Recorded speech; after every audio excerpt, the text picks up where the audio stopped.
Fala pessoal, tudo bem? Meu nome é Fernando Pires, sou cirurgião de mão. Vou falar um pouquinho hoje com vocês sobre dedo e martelo.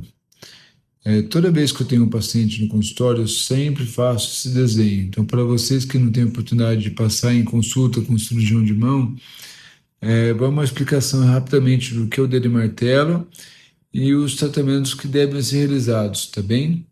Bom, primeiramente, vamos lembrar que o dedo nosso, né, nessa posição, ok?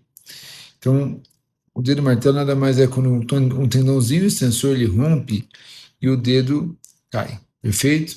Então vamos ver na primeira foto, é mais ou menos como se fosse isso aqui, ó. Tá bom, pessoal? O que acontece? Nós temos um tendão flexor que faz a flexão do dedo e ele se insere nesse cantinho aqui, ó, na base da falange distal.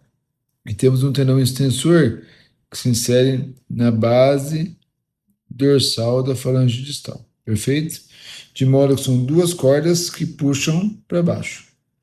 Então, quando o flexor puxa, você tem a flexão. Quando o extensor puxa, você tem a extensão. Geralmente, o dedo martelo é causado por um trauma axial, então uma batida de frente aqui, ó. Pode ser jogando vôlei, às vezes o pessoal colocando o lençol no meio dos bancos, limpando no sofá, ou se não bate de frente na parede, alguma bola bate de frente e o dedo rapidamente faz uma extensão rápida. Isso faz com que rompa o tendão extensor, tá certo?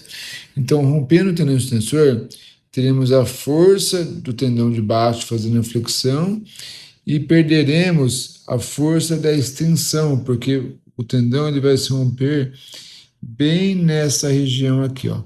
Perfeito? Então, o que temos que saber? A partir do momento que nós perdemos a extensão desse dedo, nosso dedo vai ficar em martelo, porque ele vai ficar caidinho, perfeito? Qual que é o tratamento? Para lesões que não têm fratura, nós tratamos por 8 semanas imobilizado, que é o tempo que ocorre para haver a cicatrização dessa região, tá? Existe as fraturas, os dedos de martelo ósseos, que ao invés de romper o tendão extensor, ocorre a fratura da falange distal. Então aqui tem o flexor e aqui o extensor. E ao invés de romper aqui, há a fratura. É como se fosse uma corda presa na parede. Quando puxamos essa corda, ao invés de romper a corda, sai um tijolinho da parede. Perfeito?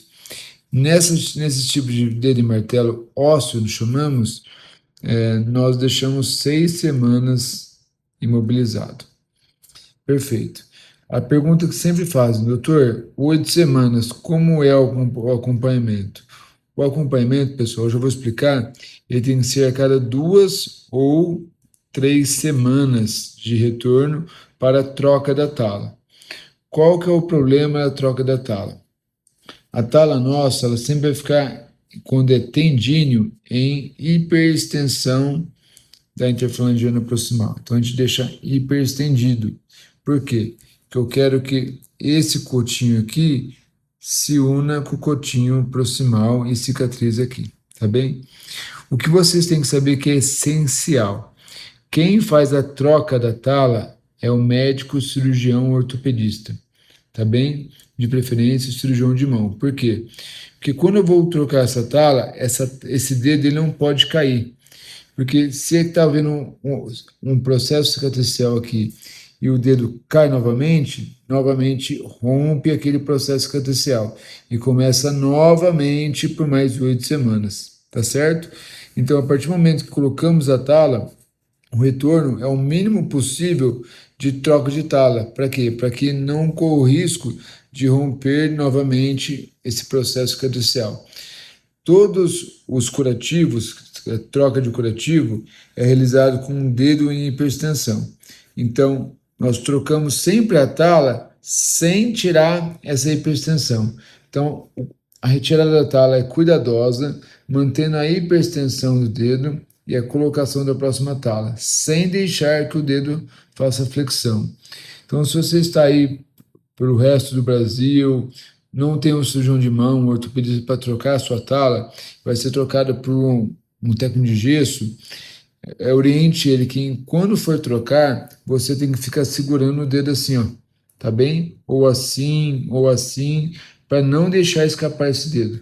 Caso escape, comece novamente por 8 semanas e ainda o prognóstico, cada vez que o dedo escapa, é pior. O risco de ficar com o dedo caído depois é grande. Então vamos lá. Qual que é o tratamento em resumo? Dedo de martelo, tendinho, são 8 semanas com uma tala em hiperextensão, com uma troca de 2 a 3 semanas de intervalo entre uma troca e outra, com 8 semanas, perfeito? Quando é dedo de martelo ósseo, nós deixamos a tala reta, nós não colocamos em hiperextensão, porque quando nós fazemos a hiperextensão do dedo, essa parte óssea empurra o fragmento e abre mais ainda. Então, nós deixamos sempre em extensão. Agora eu pergunto, doutor, precisamos operar o dedo de martelo? Sim, algumas vezes precisamos. Vamos dizer, primeira indicação é para médicos e dentistas, e em alguns casos falam pianistas. Por quê? Com a cirurgia, nós colocamos um pino dentro do osso e de modo que ele consiga usar uma luva e realize os seus procedimentos no dia a dia, tá certo? Doutor, tem alguma outra indicação? Sim, quando a flexão é maior que 30 graus, a nossa tendência é cirúrgica. É necessário? Nem sempre, mas tem que ser avaliado. Doutor, tem alguma outra indicação? Sim, quando o fragmento ósseo ele tem mais de 1 milímetro de distanciamento, não há contato ósseo, aí a indicação é cirúrgica.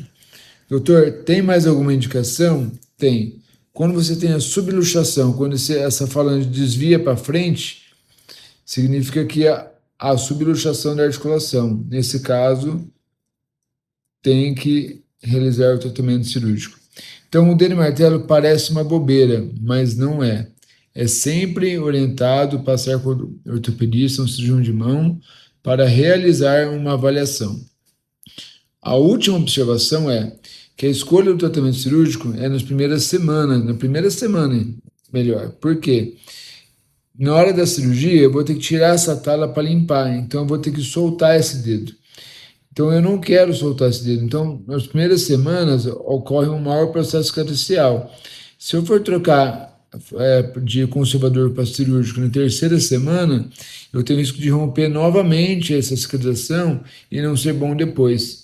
Então eu sempre prefiro o tratamento cirúrgico na primeira semana. Caso for optado pelo tratamento conservador, temos que seguir até o final pelo tratamento conservador. Qualquer dúvida, pessoal, pode entrar em contato, vou deixar meu e-mail, tem meu site, tá bom?